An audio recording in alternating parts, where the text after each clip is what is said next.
Dibohong.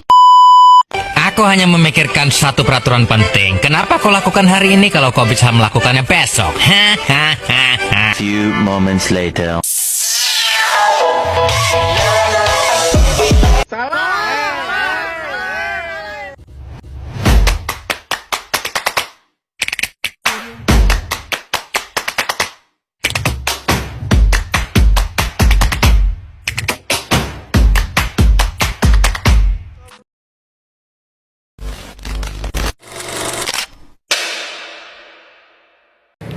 Assalamualaikum warahmatullahi wabarakatuh.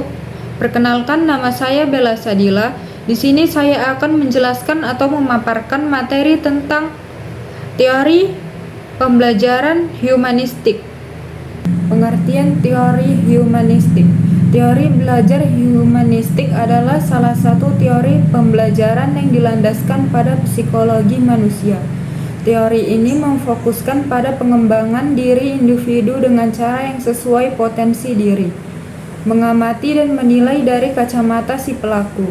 Teori ini mendorong seseorang untuk mengembangkan bakat dan potensinya hingga mampu mengenali dirinya sendiri. Teori humanistik menurut para ahli. Yang pertama yaitu teori humanistik menurut Arthur Combs. Menurut seorang pendidik dan psikologi asal Ohio, Arthur Combs, pelajaran merupakan suatu kegiatan yang dapat dilakukan di mana saja dan dapat menghasilkan sesuatu bagi diri seseorang baginya. Seorang pendidik tidak diperbolehkan memaksa seseorang untuk mempelajari sesuatu yang tidak disukainya. Yang kedua yaitu teori humanistik menurut Abraham Maslow. Menurut Abraham Maslow, hal terpenting dalam pembelajaran adalah proses untuk mengenali diri sendiri dengan baik. Bagaimana kita menjadi diri sendiri di dalam prosesnya dan menentukan potensi diri yang bisa kita kembangkan. Dan yang terakhir adalah teori humanistik menurut Carl Rogers. Sedang pembelajaran merupakan proses untuk saling memahami antara guru dan murid, hingga guru tahu apa yang dibutuhkan oleh muridnya tanpa ada pemaksaan ataupun ketidakpemahaman antara keduanya, sehingga bisa dijadikan pembelajaran sebagai pengalaman seseorang dalam prosesnya. Tujuan teori pembelajaran humanistik. Humanistik merupakan aliran dalam dunia psikologi yang muncul tahun 1950-an. Dengan mengacu pada psikologi seseorang, humanistik memandang manusia sebagai manusia, makhluk hidup yang memiliki fitrah tertentu pada masing-masing individunya.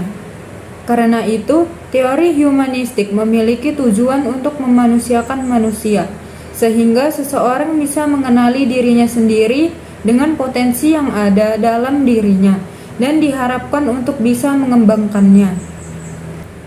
Adapun manfaat teori belajar humanistik yaitu mampu mengubah sikap dan perilaku menjadi lebih baik, lalu membiasakan diri untuk bersikap demokratis, partisipatif, dan humanis.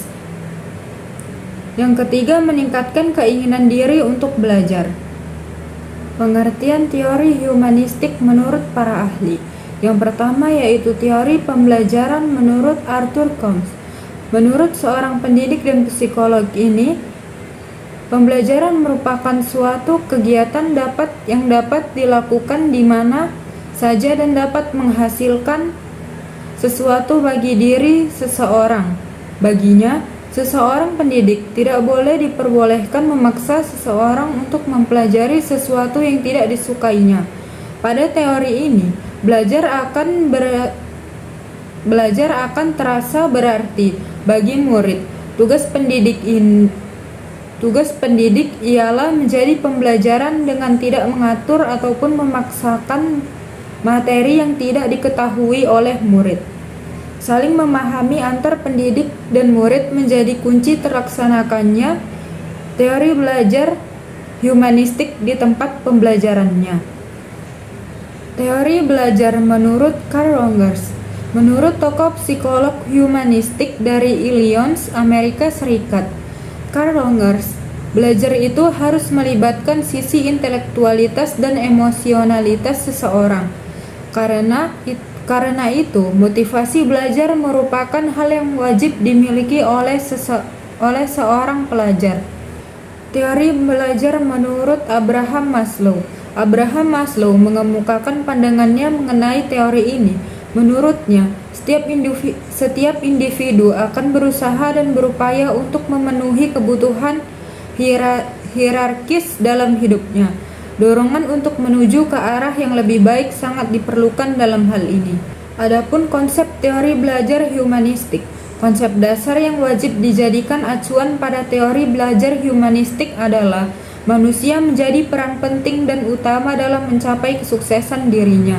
Dalam prosesnya, seseorang harus mempunyai motivasi baik dari dirinya maupun dari luar, serta mengerti cara belajar teori humanistik. Penerapan teori belajar humanistik pada metode pembelajaran, yaitu teori ini dapat diterapkan oleh pendidik maupun baik dalam pendidikan formal maupun non-formal. Karena teori ini menggunakan aspek kognitif dan efektif, maka proses pembelajaran tidak akan membawa perubahan pada perilaku siswa apabila hanya fokus pada aspek kognitif saja. Langkah-langkah yang dapat diambil dalam proses pembelajaran humanistik yaitu pendidik harus menentukan terlebih dahulu tujuan pembelajaran. Pendidik harus merumuskan materi pembelajaran sesuai dengan tujuan yang telah ditentukan. Pendidik harus mengidentifikasi kemampuan murid. Pendidik melakukan analisis topik untuk mengidentifikasikan kemungkinan keikutsertaan peserta didik pada pembelajaran tersebut. Pendidik membuat rancangan fasilitas belajar.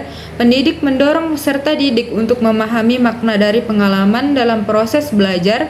Yang terakhir adalah pendidik memberikan bimbingan mengenai konseptualisasi pengalaman yang